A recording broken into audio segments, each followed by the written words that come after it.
everybody, it's Friday, it's the 24th. Oh no, it's the 25th. It's still Heritage Weekend, and yeah, we're hoping you're having a great weekend. I read a very sad story on Facebook this morning, and we decided to talk about it. I can't say that word, but there's certain dogs that actually can't swim. So Meg, yes. I wanted to just share with you that somebody put on one of our groups that a bully has drowned in the neighbor's pool, and to me that is so sad. So I thought it would be good to just talk about which dogs are traditionally those kind of dogs that can't swim, and what to do in case of emergency if your dog does happen to fall in the pool and you're around, and perhaps also teaching your staff to be aware and to be able to do something should your dog land up in the pool if you haven't got a net over it. So Megs, let's talk about that word.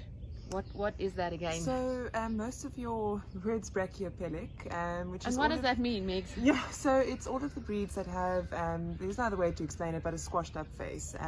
So all of your bulldogs, your Pekinese, your Shih Tzus, all of those kind of animals, and obviously cats, that includes the Persians. And all of them, unfortunately, due to the way that their facial structure is made up, they do have difficulty breathing sometimes, and they often are accompanied by cardiovascular problems. So what happens is when these dogs fall in the pool, it's not necessarily that they can't swim, but unfortunately due to their shock. Yeah, it's not really actually the shock, it's they struggle to breathe, so they tire themselves out very, very quickly, and they often end up having a kind of heart attack in the pool because they actually can't keep up the exercise for that amount of time, kind of treading water. And as you said, along with the shock, it is a big panic for a dog when they fall in and they're not sure where to get out or they can't get out. And the panic obviously just makes it 100 times worse. So I think what goes through my mind is, would it be possible to teach one of those types of dogs with that name to if they do fall in the pool, to actually find the way out? Is that a possibility? It is. It's always advisable. Obviously, it is something that you need to do whilst you're in the pool with your dog.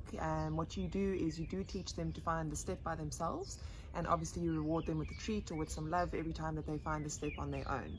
Unfortunately, what I would recommend though is really just covering up the pool, because like I said, often they do end up panicking and sometimes they forget the training on how to get to the step. So although you've taught them and they know where to get out, sometimes if they've been caught by surprise or they've been bumped into the pool and it wasn't by choice, they often panic and that they don't make that connection and find the step by themselves again. So it's a huge risk to take. So I would say if you have a dog that is known to not be a very good swimmer, rather just cover the pool up or have something around the pool to prevent them from, being able to get near it.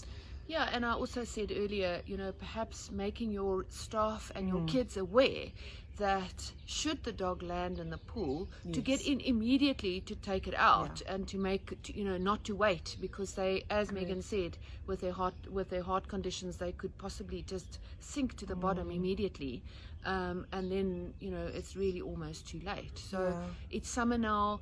Enjoy your animals, have a swim with them, but just please be aware of these types of dogs that can never swim, right? No, exactly. And it's not just the brachypelics. There are some dogs that just aren't very good swimmers. Often it is your miniature breeds, like your Yorkies, your Dachshunds, that sort of thing. And that's purely because their legs are just very tiny.